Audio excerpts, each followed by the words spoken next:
Oi pessoal, eu vou gravar para vocês o vídeo falando sobre a Primeira Guerra Mundial. Confesso a vocês que acho que é a minha sexta tentativa, hoje tá muito difícil de eu me concentrar. Acho que os ânimos aqui em casa também estão exaltados, muitas coisas acontecendo, né? Mas vamos lá, sigamos fortes e unidos, ainda que distantes fisicamente, tá bom? Pra gente entender a Primeira Guerra Mundial, que vai de 1914 a 1918, é importantíssimo que a gente entenda o contexto daquele momento, tá? Então também, quem tiver oportunidade, assista o vídeo que eu gravei sobre uma revisão da Belle Époque, que também tá no canal, porque traz um pouquinho desse contexto que tá se vivendo naquele momento, tá? E eu vou falar pra vocês sobre os antecedentes. Quais foram os fatores que motivaram a Primeira Guerra Mundial? Entre esses primeiros antecedentes, a gente tem a corrida imperialista. As grandes potências europeias estavam disputando mercados consumidores, isso desde o século XIX, quando nós estudamos o imperialismo, que é a busca por mercados consumidores, especialmente na África e na Ásia, mas também voltam os olhos para a América Latina e alguns lugares da própria Europa. Porém, nós vamos perceber que essa rivalidade entre eles, essa disputa se intensifica no início do século XX, e essas grandes potências, justamente por produzirem cada vez mais mercadorias em menos tempo, querem cada vez mais mercado consumidor e impor, né, o seu controle sobre outros territórios. E uma das grandes características desse período é a busca por produção de armamentos, né, a produção bélica. Então a gente fala que esse período é conhecido como paz armada porque nenhum país está se enfrentando diretamente, porém todos eles estão produzindo armamento de guerra para para um eventual episódio que pudesse ocorrer. Além então da corrida imperialista, além desse período paz armada, nós temos também a falência do concerto europeu. Esse termo concerto europeu é referência a um concerto musical mesmo, que buscaria um equilíbrio entre as potências europeias lá no Congresso de Viena em 1815, quando Napoleão foi derrotado na França. Concerto, então, se é concerto musical, esse concerto você pesquisa concerto europeu com C mesmo, tá? Por que falência? Porque naquele momento, lá em 1815, as potências europeias haviam se reunido após a derrota de Napoleão para buscar um equilíbrio entre elas. Esse equilíbrio não veio, pelo contrário, nós tivemos uma intensificação da rivalidade entre eles. Então, a corrida imperialista, chamado período de paz armada, mais a falência do concerto europeu, são fatores que antecedem a Primeira Guerra Mundial. E não para por aí. Surgem tensões nacionalistas, a formação de identidade nacional cada vez mais exagerada, né, na busca de dominar territórios onde só o seu povo, que tem a sua identidade, a sua etnia exista, é muito perigoso. Porque uma das grandes características é a busca do militarismo. E aí surge, por exemplo, o pan-germanismo, que é esse movimento nacionalista alemão, para que eles conseguissem anexar territórios onde houvesse mesmo que a minoria germânica ou alemã, a qualquer custo, a qualquer preço. Da mesma maneira, o pan-eslavismo, movimento nacionalista que buscava anexar territórios onde houvessem minorias russas ou sérvias, portanto eslavas. Então a gente percebe essa intensificação desse nacionalismo entre as potências europeias também, o que as divide e intensifica ainda mais a rivalidade. Outro antecedente, o revanchismo francês. Por quê? A França havia perdido o território da Alsácia-Lorena, territórios ricos em minério de ferro e carvão, que era extremamente importante naquele momento, né, industrialização. Havia perdido para quem? Para a Alemanha, para o território alemão, durante a Guerra Franco-Prussiana, unificação alemã, que termina em 1871. E, obviamente, ela quer uma revanche, ela quer esse território de volta. Bom, além do revanchismo francês, nós temos também as questões balcânicas, ou a questão dos Balcãs. O que é isso? A Alemanha, a Áustria, que era conhecida como Império Austro-Húngaro, e a Rússia estavam disputando territórios na Península Balcânica. Para a gente ter uma noção de onde é a Península Balcânica, fica entre a Europa Ocidental e Oriental, por exemplo, Grécia, Turquia, algumas regiões ali. Essas regiões então estão sendo disputadas na região dos Balcãs entre esses três países. Qual será então, diante desse cenário de rivalidade, de produção bélica, qual é o estopim para a Primeira Guerra Mundial? Será o assassinato do herdeiro do trono da Áustria, que na época era o Império Austro-Húngaro.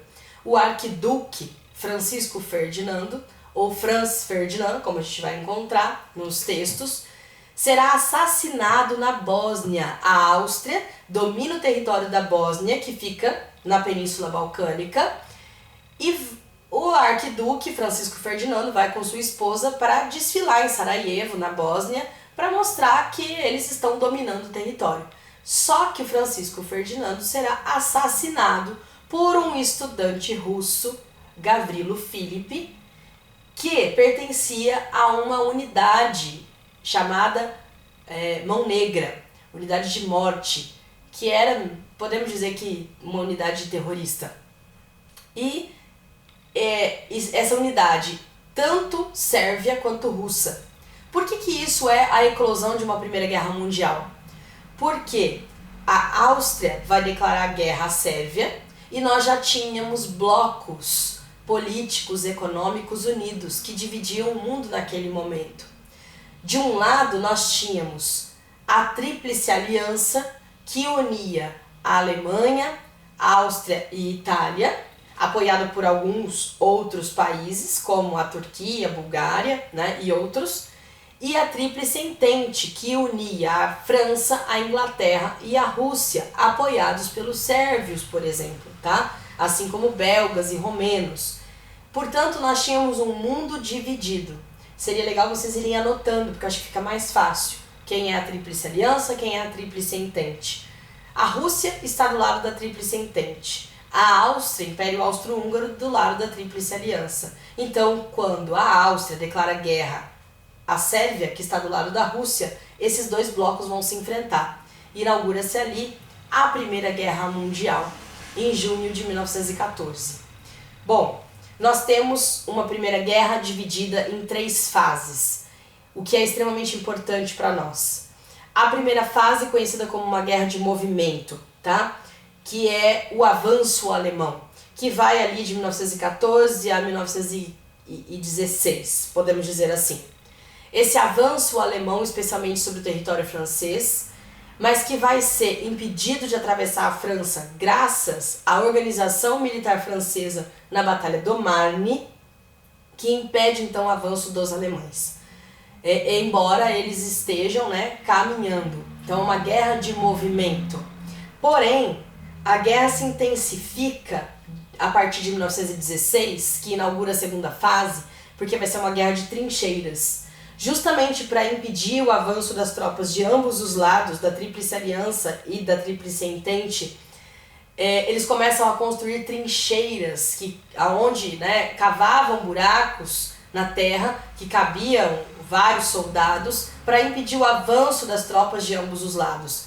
Inclusive as trincheiras ficaram conhecidas como moedor de carnes, porque eles iam morrendo e se amontoando ali, lama, barro, um verdadeiro desastre. Com a morte de cerca de 9 milhões de pessoas no total da Primeira Guerra Mundial e 20 milhões de feridos. Mas a Guerra de Trincheiras vai ter uma batalha muito importante, que é a Batalha de Verdun, entre a França e a Alemanha. Morrem ali 2 milhões de soldados, 1 milhão de cada lado mais ou menos.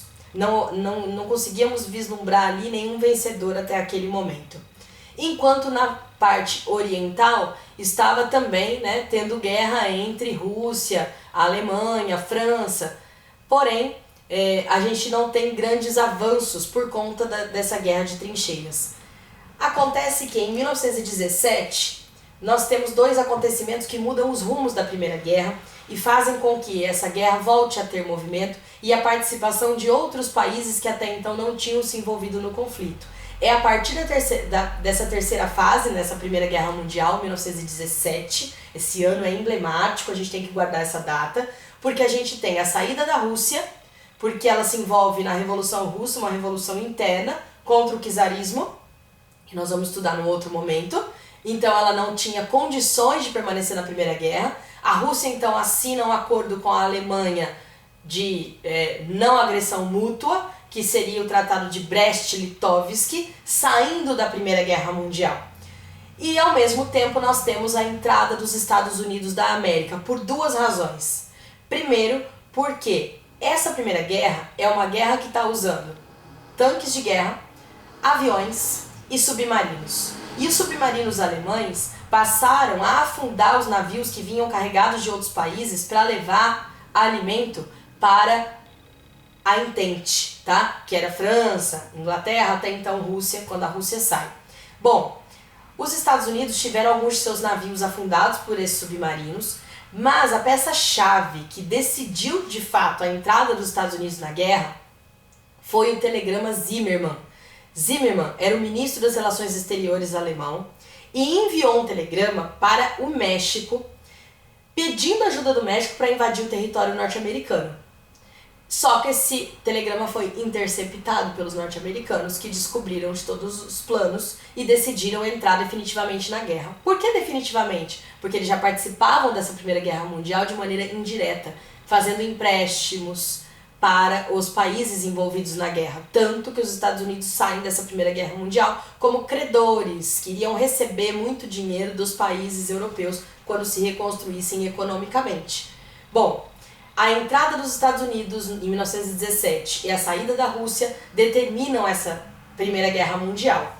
Porque a partir daí nós percebemos que os Estados Unidos entram obviamente do lado da Entente, fazendo com que eles se fortalecessem e pudessem vencer definitivamente a Tríplice Aliança, especialmente o exército alemão, que era o que estava comandando, né, e controlando todo o avanço durante a Primeira Guerra Mundial. Quando a Primeira Guerra Mundial chega ao fim, em 1918, o mundo percebe que havia se equivocado quando chegaram a comemorar a Primeira Guerra Mundial. Por quê? Por conta desses avanços tecnológicos e essa ambição desmedida, muita gente chegou a comemorar quando estourou a Primeira Guerra e iam até as estações se despedirem dos soldados, com orgulho, com euforia, mas quando a Primeira Guerra terminou e os horrores vieram à tona e muitos mortos, né, mais de 9 milhões de mortos, 20 milhões de feridos, pessoas com sequelas o resto da vida, eles percebem que nenhum avanço econômico ou tecnologia estava acima da vida.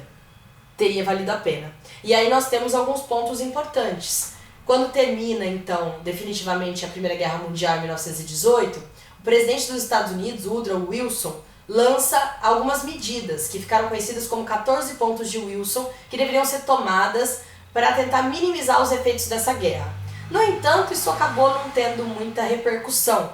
E o que de fato determinou não só o fechamento dessa Primeira Guerra, mas um período entre guerras bem tenso, foi o Tratado de Versalhes. Os países vencedores assinam esse tratado e obrigam a Alemanha, a grande derrotada na Primeira Guerra Mundial, a assinar o Tratado de Versalhes, sendo obrigada a partir dali a reconhecer a culpa pela Primeira Guerra, ter tanto desastre, e inclusive obrigada a pagar uma indenização aos países vencedores, a devolver o território da Alsácia-Lorena para a França, a entregar grande parte dos seus armamentos e a se comprometer a não produzir armamentos bélicos, principalmente armas químicas, que já tinham sido lançadas nessa Primeira Guerra Mundial pelos alemães, o famoso gás mostarda, gás venenoso, que teria sido condenado como um crime contra a humanidade, mas infelizmente voltou a ser usado em outros momentos,